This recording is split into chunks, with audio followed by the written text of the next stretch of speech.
বিসমিল্লাহির রহমানির রহিম। Sohel on the go Facebook পেজের পক্ষ থেকে সবাইকে জানাই অনেক শুভেচ্ছা অভিনন্দন। আর আপনারা ভিডিওটি দেখতে পাচ্ছেন আমাদের সাতক্ষীরা তথা সারা বাংলাদেশের রাজপথে যে রকেট বলা হয় ইমাদ পরিবহন এটা আপনার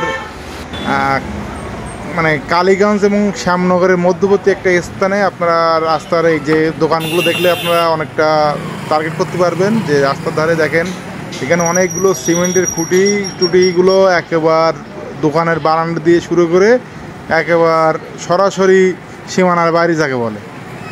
তাই এখানে গাড়িটি উদ্ধার করার জন্য যে ক্রেন, সে ক্রেনও চলে আসছে, এখন গাড়িটি উদ্ধার হচ্ছে। আর আপনারা সামনে দেখতে পাচ্ছেন যে কাঠের দোকানগুলো কীভাবে এখানে তারা একেবারে গাড়ির মুখী করে নিয়ে চলে গেছে। আর এই ইমাদ পরিবহনগুলো মানে এরা একটা এমন টাইমিংয়ে চলে যে আপনার শ্যামনগর থেকে ঢাকা 4.5 ঘন্টায় আপনার ঢাকায় পৌঁছে দেয়। 4.5 ঘন্টা 5 ঘন্টা, তার বেশি 1 মিনিট সময় লাগায় না।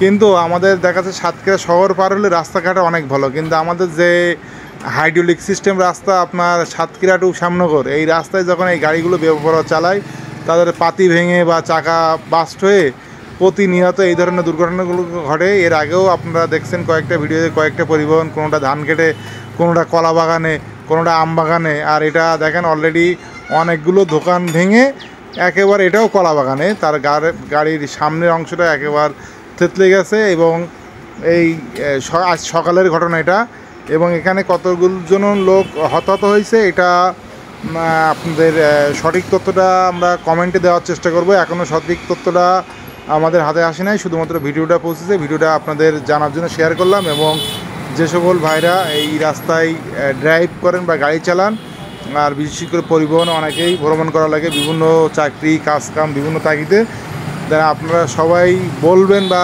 প্রশাসনেরও দৃষ্টি আকর্ষণ করছি যেন গাড়িগুলো এই ভাঙা রাস্তায় যে রকেটের গতিতে চলে এইটা যদি কমাই, বা ইমাদ পরিবহনের যে সময়সূচিটা যদি হয়তো আর আধা ঘন্টা বাড়ালে তাদের এই প্রতিটা মানুষ যারা বিভিন্ন কাজকর্ম এবং চাকরি বাকরি এবং বিভিন্ন কাজের জন্য ঢাকা শহরমুখী হন এবং ঢাকা থেকে রিটার্ন আসেন, তাদের জীবনের একটা নিরাপত্তার আশ্বাস মানে ব্যবস্থা করা যায়। আর এই পরিবহনগুলো তো আমরা দেখছি এগুলো তো আপনার শুধুমাত্র মানে মাটিতে চলে না, দু এক সময় মনে হয় এগুলো উড়ে যাচ্ছে। আপনার যখন ভালো রাস্তা 170 180 কিলোমিটার পর্যন্ত এরা গাড়ি ভর্তি তোলে, সেগুলো খুবই বিপজ্জনক। এবং আমাদের এই যে ভাঙড়ি রাস্তায় এখানে 20-এ গাড়ি চালানোই কষ্টকর, এখানে এরা চালায় 100 তারই কর্মফল, মানে যেরকম মানে কর্ম তেমনই ফল। আর শুধু মানুষের জীবনহানি আর এই ধরনের ক্ষয়ক্ষতি এই প্রতিনিয়তই ঘটছে। আর লোকেশনটি কোথায় সেটাও আপনাদের কমেন্টে